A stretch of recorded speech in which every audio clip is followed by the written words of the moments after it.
ग्रह उच्यते। बाकी बात तो ये है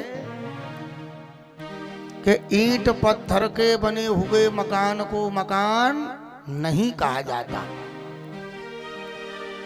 घर तो उसी को कहते हैं जिसमें सुलक्षणा गृहिणी हो। हाँ, नहीं तो बाकी तो ईंट पत्थर का ये मकान है। और माताओं का हृदय, आहा क्या बात है। देखो ये बिटिया है हमारी भांजी है साहब, इसके लिए जोरदार तालियां बजाओ। हैं ये औरैया में है तो लाइव पे कथा सुन रही होगी, पता लग गया होगा। हैं तो आज सुनने आई है वो। हाँ, और कौन कौन आया है? अच्छा, 2 लोग। अच्छा, बच्चों के साथ, बहुत अच्छी बात है। एक बार भाव से बोलेंगे राधे राधे राधे। बंधुओं ध्यान दें, बड़ी ही प्यारी बात। परम बंदनीय सुखदेव स्वामी वर्णन करते हैं, राजन परीक्षित, माताओं का हृदय बड़ा कोमल होता है। और विचार करो, माताओं ने कहा ग्वाल बालों से आप बैठिए, हम अभी भोजन बनाती हैं, अभी हम भोजन बनाती हैं। और भोजन बना के तैयार कर दिया और कहा ग्वाल बालों से कि चलो ना, वन में कहाँ है कृष्ण बलराम, हम ले चलते हैं परोस के थाली उनके लिए। इसीलिए तो कहते हैं कि माताओं का हृदय बड़ा उदारवान होता है। और प्रायः हमारी कथाओं में, अन्य कथाओं में भी देखा जाता है, माताएं रहती हैं 70% और पुरुष वर्ग रहता है 30%।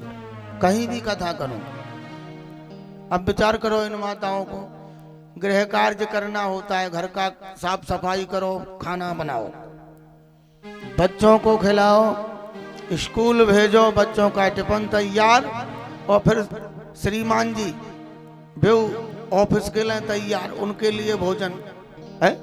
और उसके बाद 1 बजे से कथा में भी आना है ना। 1 बजे से कथा में आना है, पूरा कथा श्रवण करी और लौट करके घर गई तो तब तक श्रीमान जी आ गए ऑफिस से। हैं उनने कहा अभी चाय नहीं बनी, जरा चाय लाओ। हैं फिर गृह कार्य में लग गई।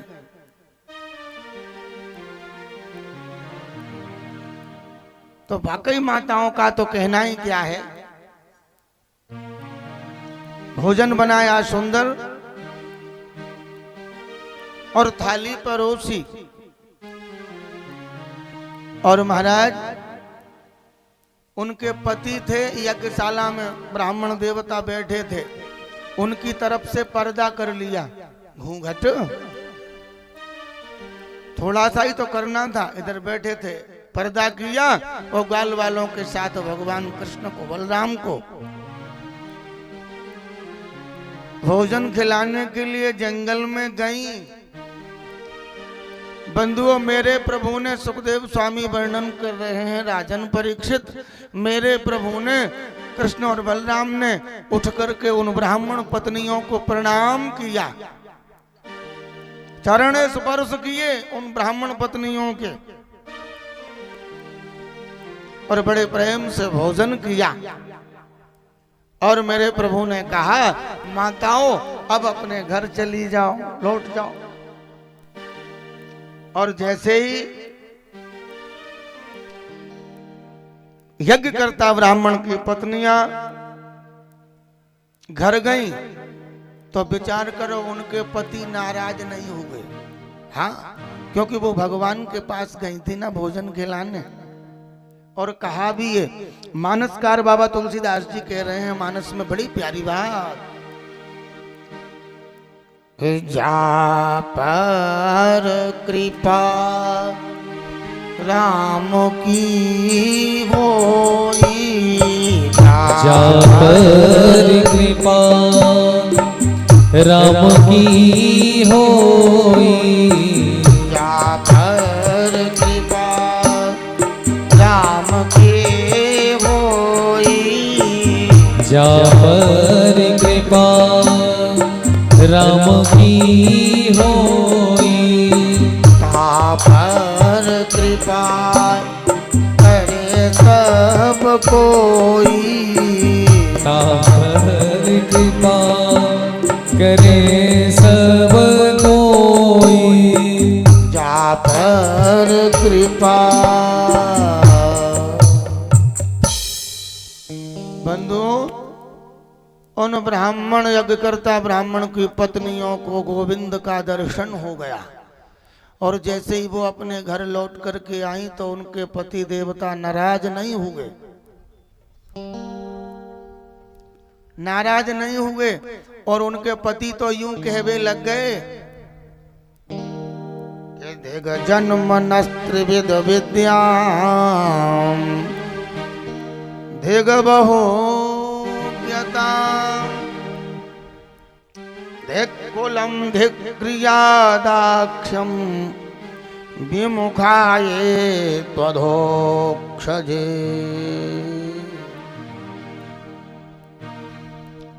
बंधु, ध्यान दें, उन यज्ञ करता ब्राह्मणों ने अपनी पत्नियों को कहा, अरे पत्नियों, मेरे कुल को धिक्कार है। सुखदेव स्वामी कह रहे राजा परीक्षित से भागवत महापुराण में, धिक कुलम, जिस कुल में मैंने जन्म लिया मेरे उस कुल के लिए धिक्कार है, हमारे जीवन के लिए धिक्कार है जो हम गोविंद से अलग रहे, भगवान से मिल नहीं पाए और पूरा जीवन निकल गया, हमारा पूरा जीवन निकल गया और अभी तक हमको भगवान नहीं मिला। क्यों कन्हैया जी? यज्ञ करते करते स्वाहा स्वाहा है, स्वाहा, पूरा जीवन निकल गया लेकिन भगवान नहीं मिला है। ब्राह्मण देवता अपनी पत्नियों से कहते, बोले पत्नियों तुम धन्य हो है? तुम धन्य हो, तुमको गोविंद मिल गया और हम तो यूं रह गए कि पोथी पढ़ पढ़ जग मुआ, पंडित भया न कोई है? और 2.5 अक्षर प्रेम का पढ़े सो पंडित हो। विचार करो, हम तो केवल और केवल पांडित्य में रहे, यज्ञ में रहे, स्वाहा में रहे, हमको भगवान नहीं मिला। इसलिए पत्नियों तुम धन्य हो, तुम्हें गोविंद का दर्शन हो गया। सुखदेव स्वामी वर्णन करते हैं, राजन परीक्षित भगवान में जब अनन्यता से प्रेम हो जाता है ना, अनन्य जब चिंतन भगवान का हो जाता है ना, तो भगवान उसको मिल जाता है। ये होता है प्रेम।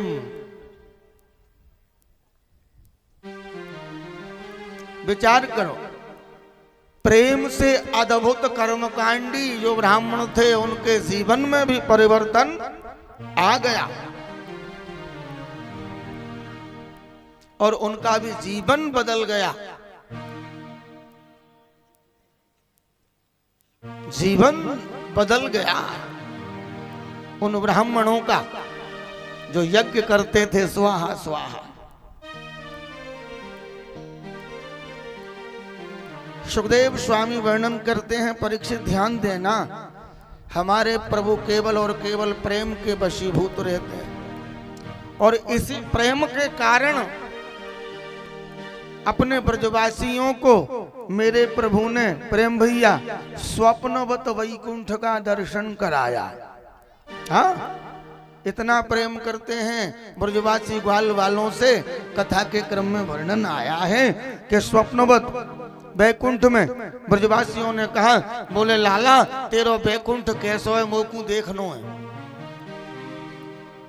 तो एक बार जब भगवान बोले चलो बैकुंठ में, अब बैकुंठ में तो वहां भगवान बैठे हैं मंचासीन, सारी क्रियाएं हो रही हैं, कोई किसी से बात नहीं कर रहा।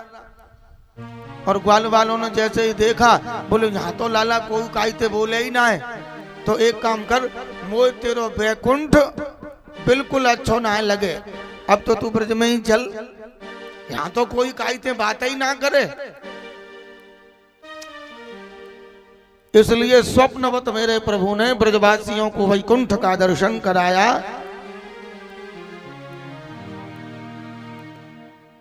आइए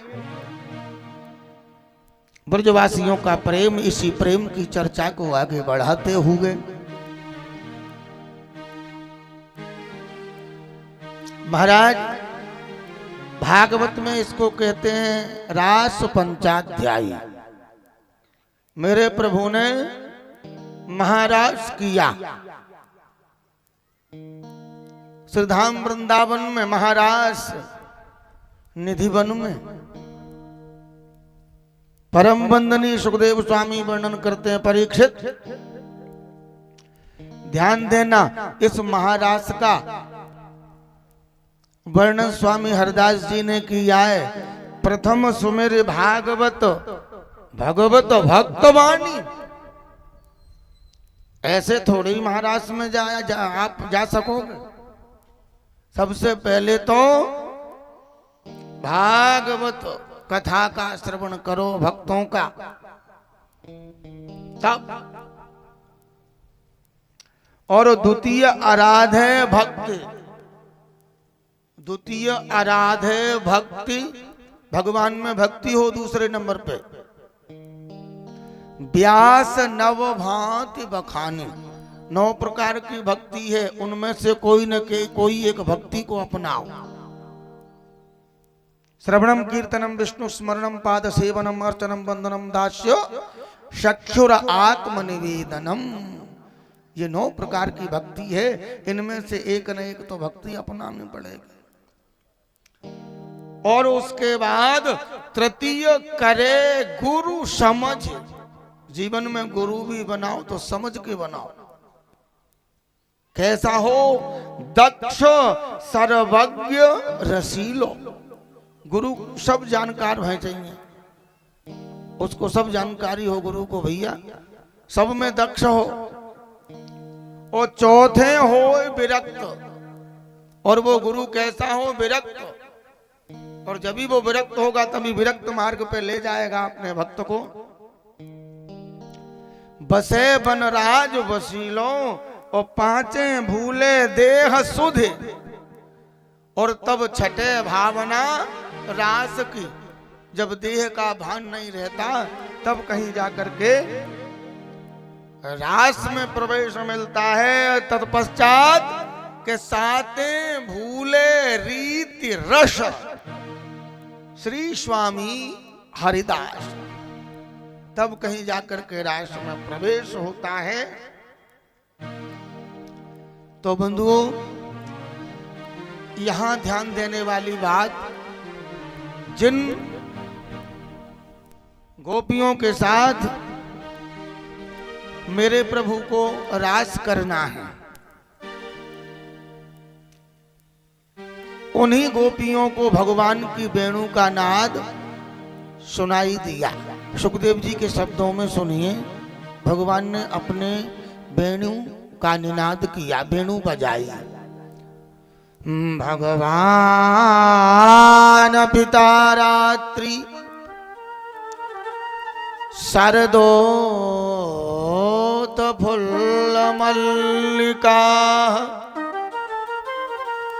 वीक्षरन्तुं मनश्चक्रे योगमायामुपाश्रितः।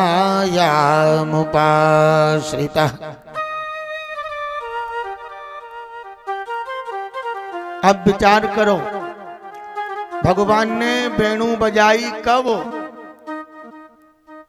शरद पूर्णिमा के दिन। भगवान पिता रात्रि, तारात्रि कौन सी? शरदोत फुल्ल मल्लिका। शरद रात्रि, शरद पूर्णिमा की रात्रि में मेरे प्रभु ने वेणु का वादन किया और वो वेणु का निनाद जिन गोपियों के कानों में पड़ा तो उन्हें ऐसा लग रहा था मानो प्रभु हमें ही बुला रहे हैं।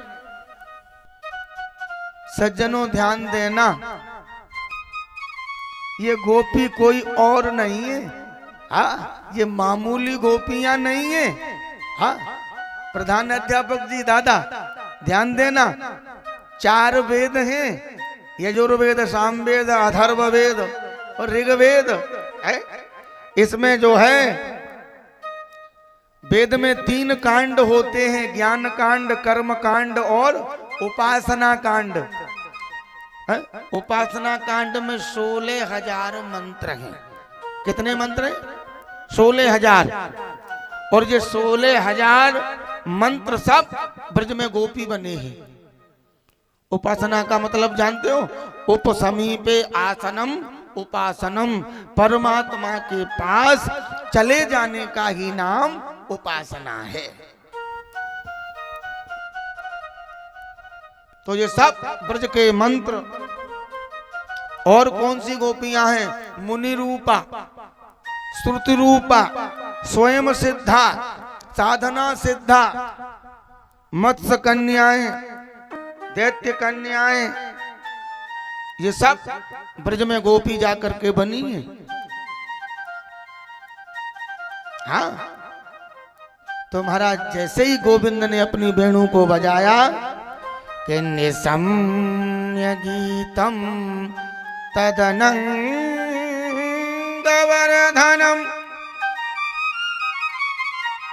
ब्रज स्त्रियः कृष्ण गृहीत मानस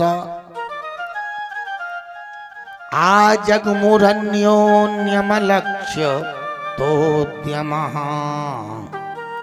सयत्र कान्तो जवलोलकुण्डलः।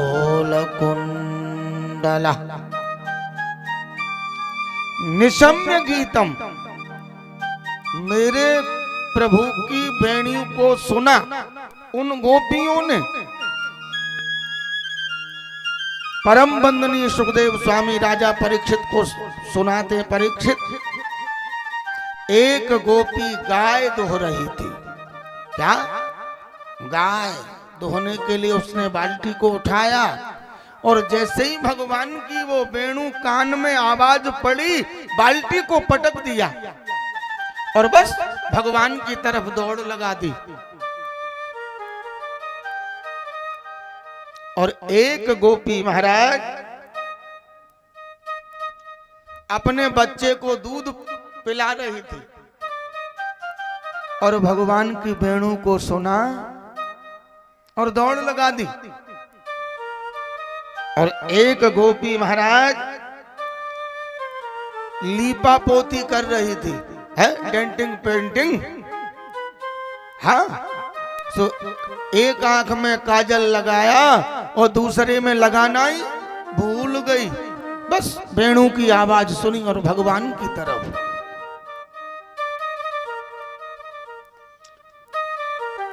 एक गोपी ने लहंगा पहना। सुखदेव स्वामी कह रहे हैं परीक्षित, फरिया ओढ़ना ही भूल गई और बंसी की तान पे दीवानी होकर के दौड़ लगा दी। और महाराज एक गोपी अपने पति को भोजन खिला रही थी। पति ने मांगा राम रस। राम रस समझ में आ रहा है? नमको। और उस गोपी ने क्या किया मालूम है? चीनी भरी और सब्जी में उड़ेल दी। बंधुओं, एक गोपी ने नाक में पहनने वाला कान में पहन लिया और महाराज एक गोपी ने होठ में लगाने वाला आंख में लगा लिया और दौड़ लगा दी। भगवान की वेणु को सुन करके दौड़ लगा दी।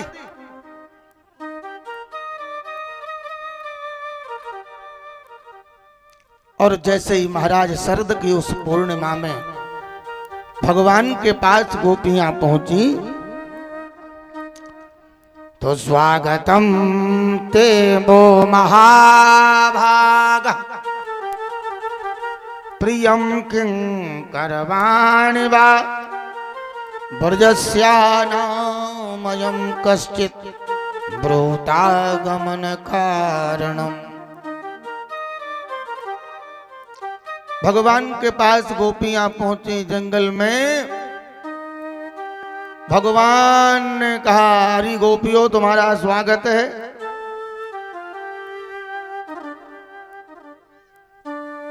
सभी गोपियों का मैं स्वागत करता हूं देवियों। आपने इस वन को देख लिया, हमारा दर्शन हो गया। अब एक काम करो, अपने अपने घर जाओ। अब तुम अपने अपने घर चली जाओ, लौट जाओ। लेकिन गोपी क्या कहती है सज्जनों मालूम है? कि मैं तो छोड़ जाऊं गोकुल गांव, गांव में तो छोड़ जाऊं गोकुल गांव, गाँव में तो छोड़ जाऊं गोकुल गाँव। बसुरिया ऐसी बजे प्यारे, मैं तो छोड़ जाऊं गोकुल गाँव में तो छोड़ जाऊं गोकुल गाँव। बसुरिया ऐसी बजे प्यारे, मैं तो छोड़ जाऊं गोकुल गाँव। क्या बात है, छोड़ जाऊं गोकुल गांव, गांव में तो छोड़ जाऊं गोकुल गाँव। जिन भाषण की बनी बसुरिया काट कायन डारे, जिन भाषण की बनी बसुरिया काट कायन डारे,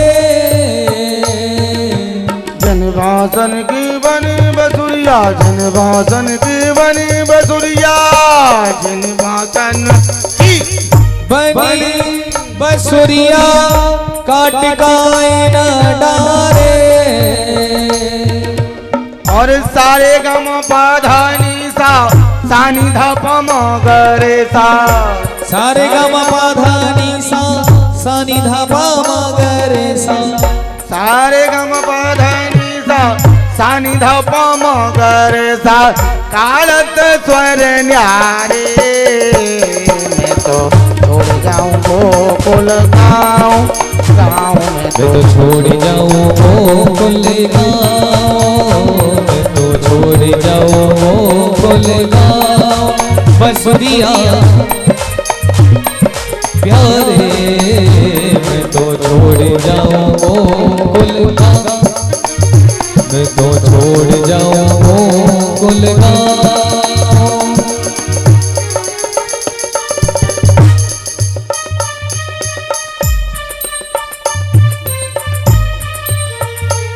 हाँ, जो कहूँ मिल जाए तेरी मुरली,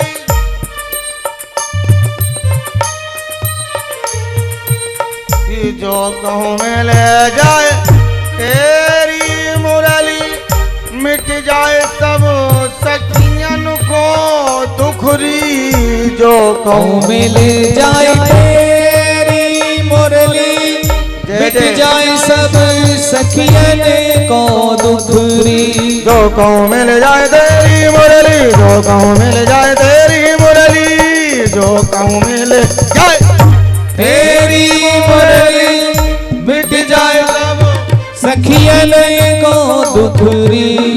ओरे श्याम तेरी मुरली ने, और श्याम मुरली ने ओरे श्याम तेरी मुरली ने बेघर कर डारे। मैं तो छोड़ जाओ गोकुल गाँव में, तो छोड़ जाओ गोकुल गाँव। बसुरिया ऐसी बजे प्यारे। मैं तो छोड़ जाओ गोकुल गाँव में, तो छोड़ जाओ गोकुल गाँव। गाँव मैं तो छोड़ जाओ गोकुल गाँव। ऐसी सुमधुर बंसी का वादन किया मेरे प्रभु ने, बड़ी प्यारी बंसी, और गोपियां पहुंच गई। भगवान ने स्वागत किया और कह दिया गोपियों अब तो लौट जाओ ना घर। अरे तुम आई यहां, हमारा दर्शन हो गया और इस शरद पूर्णिमा की चांद का भी दर्शन कर लिया आपने। गोपियां कहती हैं, सुखदेव स्वामी वर्णन करते हैं, परीक्षित दृष्टम वनम कुसुमितम। अरे गोपियों आपने इस वन का दर्शन कर लिया। दृष्टम वनम कुसुमितम राकेश कर रंजितम। शरद पूर्णिमा की जो चांदनी छिटक रही है उसको भी देख लिया। अब लौट जाओ ना। तो महाराज गोपियां अपने पैर के अंगूठे से जमीन करोड़ती हैं और कहती हैं, प्रभु पहले तो बुलाते हो और फिर कह देते हो लौट जाओ। है? ये कहां का न्याय है प्रभु तुम्हारा?